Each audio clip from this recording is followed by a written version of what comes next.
It was toward the end of a liveaboard diving trip in the Red Sea recently that the dive master Carl Prinsloo told me of a deep canyon situated here at Thomas Reef, not too far from Sharm el Sheikh.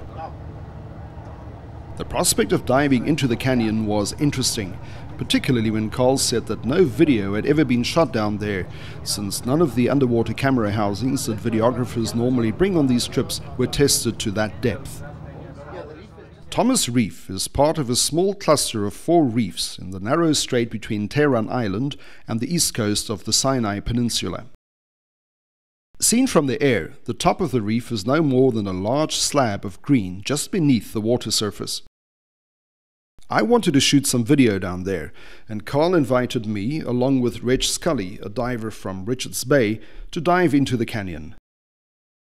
We chose to do the dive on the last day of the trip, and I was really excited as we dropped through the blue down a steep slope toward the entrance of the canyon. We were breathing normal, compressed air and planned to dive to at least 55 meters, with the possibility of going deeper if all 3 divers agreed. It would be a bounce dive, meaning that we were not planning to spend any time at depth and to head straight back to the surface as soon as our deepest point was reached. Carl swam ahead, leading a group of about 12 divers who would accompany us to a depth of 30 meters. They would then return upward along the slope to shallower water, while the 3 of us would drop down into the canyon, which starts at 35 meters. Carl is an experienced dive master with more than 5,000 dives behind him. He regularly performs deep air dives in excess of 50 meters and routinely dives into this canyon. Although here he has never exceeded 55 meters, his deepest air dive previously had been to 90 meters. Reg Scully followed behind me. Reg is a CMAS certified deep air diving instructor with an advanced nitrox certification. He's an experienced deep air diver who regularly dives in excess of 50 meters. He is also a former Springbok scuba orientation diver. At this stage, his deepest dive had been to 60 meters on air. As for myself behind this camera, I'm a master scuba diver and IANTD certified technical diver. I had done several air dives in excess of 50 meters and had done 2 air dives to 62 meters on a wreck near Durban, which was the deepest I had been to at that stage. My biggest concern was that the camera housing would hold out under the water pressure at that depth. I'd never taken the cameras so deep, but I knew that Stuart Donkin, who custom built this housing for me, tests all his units in a water tank to well over 70 meters, so I wasn't too worried. What concerned me more was that the canyon was not a wide and deep space, as the name implied, but rather a very narrow and dark crack about 2 meters wide, starting at a depth of 35 meters and then dropping steeply to around 55 meters. That is where most divers turn around, but at that point is the entrance to a narrow tunnel that slopes down to well over 70 meters. The entrance to the canyon can here be seen directly under Carl as a dark blue opening. Dennis King, the well-known photographer, was in the group of divers following us, and he took some photos of us as we were preparing to enter the canyon. Here we can clearly see the opening of the crack below us. We are 35 meters deep. Carl is at the top left and I am in the background at the bottom with the yellow fins and cylinder, adjusting my camera's lights against the reef. Carl now enters the crack and I'm just above, about to follow him. And here we're entering with Carl some way below me.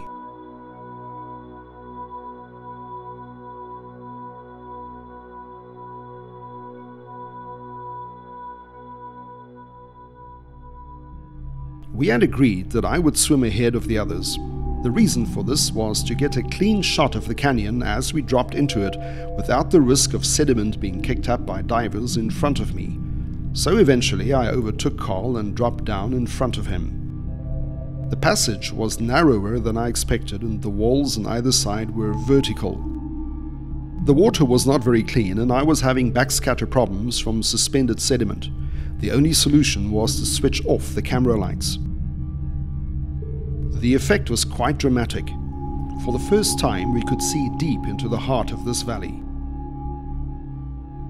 We were dropping quite fast and soon we were well in excess of 50 meters. I got a shot of the opening above us. Most divers usually bottom out here and then ascend out through that opening. But I was intrigued by the big rock some distance below us, wedged between the two walls.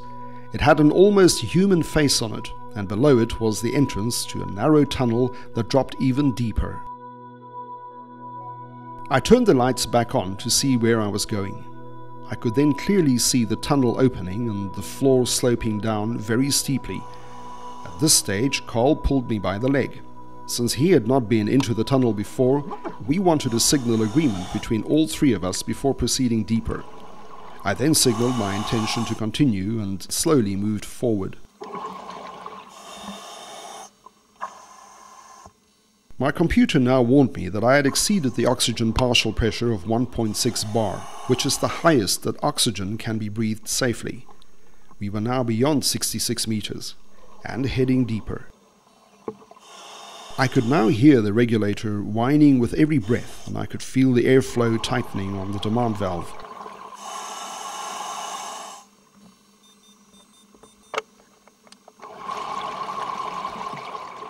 I wanted another shot of the narrow crack above us and turned the lights off. Here the camera is pointing almost straight upwards, showing the extreme distance we were away from open water.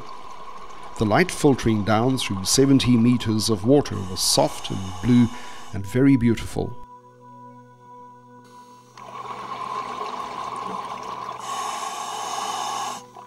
I wanted to get over this little hump of sand and into the hole beyond, which was the deepest point we could get to in this canyon. I also wanted another shot at the sky and dropped to my knees on the sand.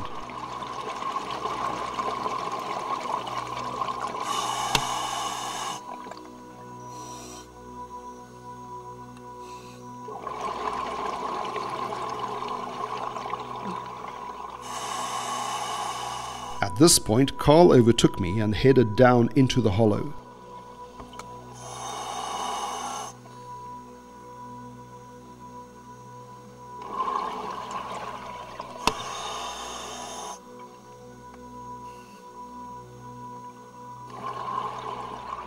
I wanted to reach this point here, which was the deepest we could go on this dive, and to get a depth reading on my dive computer.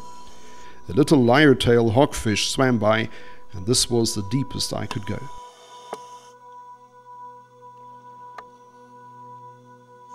I managed to get a shot of my computer, indicating 76 meters after 8 minutes diving.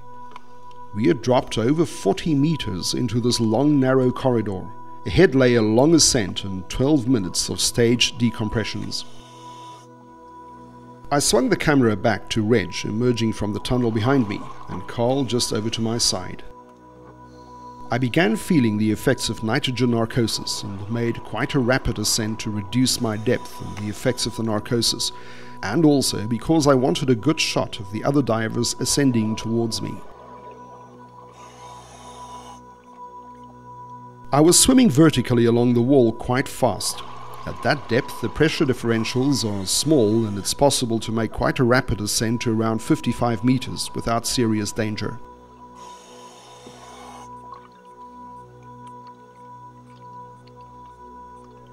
I reached the edge of the canyon and the plateau above it at 55 meters. Here I turned around to shoot Carl and Reg ascending towards me.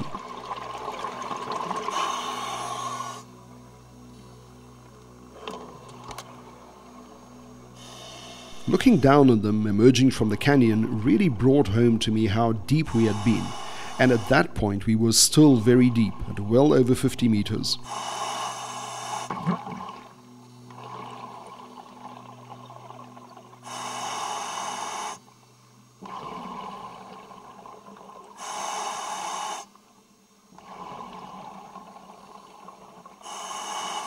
Here I am directly above the divers, and the camera is pointing almost straight down. I had to maneuver carefully to avoid their bubbles.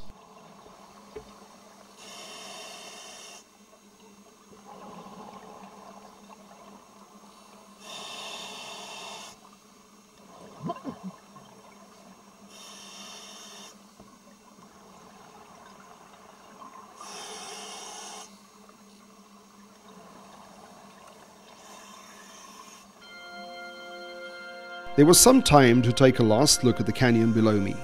From up here it looked dark and mysterious, and although I had been relaxed during the dive through it, I was relieved to be back in open water and heading toward the surface.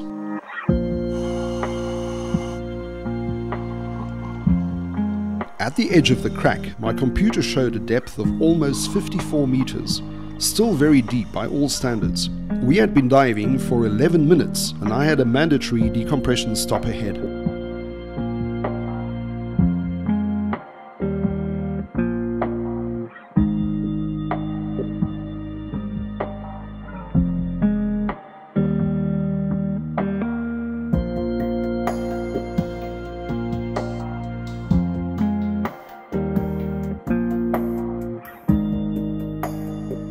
Carl and Reg finally emerged from the canyon.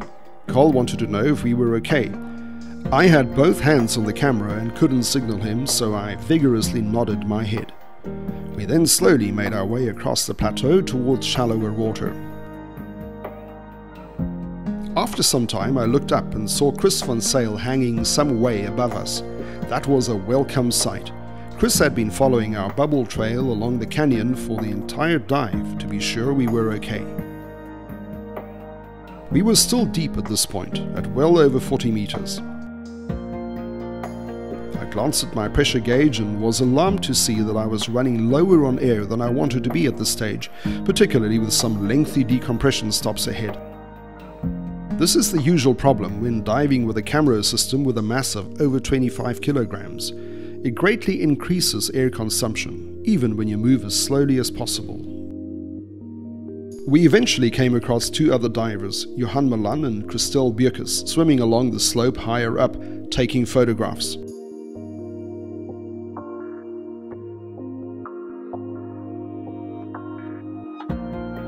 We headed for shallower water to do our decompressions.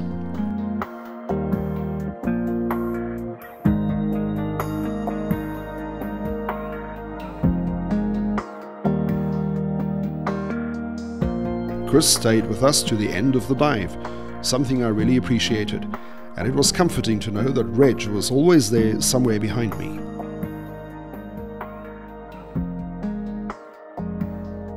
Carl led the way to a shallow section of the reef.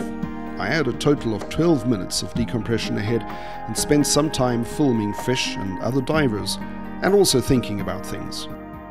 The risks in this kind of diving are clear, and it's something that should never be done without the right training and understanding of the dynamics involved, such as the dangerous effects of nitrogen narcosis, or the gas management implications of decompressions, or the dangerous effects of breathing oxygen at a partial pressure higher than 1.6 bar, which on air is reached at 66 meters depth. Already in the early 90s, it was known that susceptibility to nitrogen narcosis varies greatly from person to person. Some people are clearly compromised at as little as 30 meters when breathing normal air, whereas others have gone to 120 meters on air in a chamber without suffering any serious consequences. In our case, both Carl, Reg and myself seem to have a high narcosis threshold, allowing us to perform tasks effectively at over 70 meters, even though some degree of narcosis is evident. But in saying so, I don't want to promote this kind of diving as a routine recreational exercise. However, on previous trips to the Red Sea, I had some discussions with dive masters who had been working in this part of the world for years about their experiences with divers from other parts of the world, particularly with reference to deep dives. It was apparent that this kind of deep air bounce dive in excess of 70 meters are quite common, particularly with divers from France, Germany and Russia. Ideally, this kind of dive should be done on Trimix, but the prohibitive costs of Trimix gas falls have led some divers to explore other avenues of deep diving, such as deep air bounce dives. Whatever one's opinion about this is, I was pleased that I had done this dive and that everything had gone well. I doubted if I would want to dive to that depth again, as there is really very little point in it, and the risks are very real.